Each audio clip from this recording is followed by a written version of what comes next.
পক্ষে না বিরুদ্ধে? জোরে বলুন। কিন্তু এরপরও আপনাদেরকে বলে যাব, আপনারা ঘাবড়ে গিয়ে ভুল পদক্ষেপ নেবেন না। কাগজপত্র জড়ো করুন, কারণ আপনাদের ভোটেই যদি 21-এ কেউ সরকার হতে পারে, আপনাদের ভোটেই যদি 24-এ কেউ এমপি হতে পারে, আপনাদের ভোটেই যদি কেউ প্রধান হতে পারে, তাহলে আজ আপনাকে বাদ দেবে সেই এমএলএ এমপি মন্ত্রী প্রধান করে আমাদের ধরা দরকার আছে না নয়? তাই ঘাবড়ে গিয়ে কোনো ভুল পদক্ষেপ নেবেন না। কাগজ জোগাড় করুন। আর নামের একটু একটু ভুলের জন্য অনেকে টেনশন করছে, খবরদার টেনশন করবেন না। বিশ্বাস যদি রাখেন তাহলে একটা কথা বলবো, চোখ কান খুলে রাখুন, কাগজ তৈরি রাখুন, নিজের জমি জায়গা পরিচয়পত্র যা আছে রেডি রাখুন।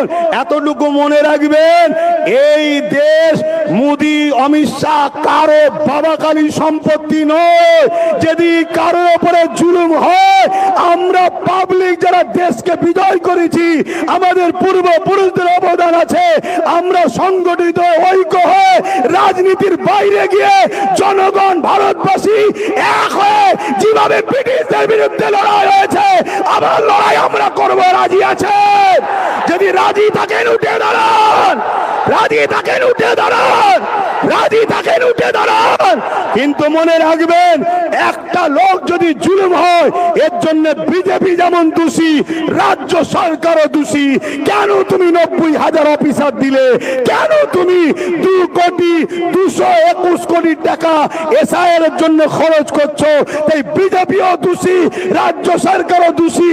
আমার এই কথাতে কারা একমত একটু হাত তুলে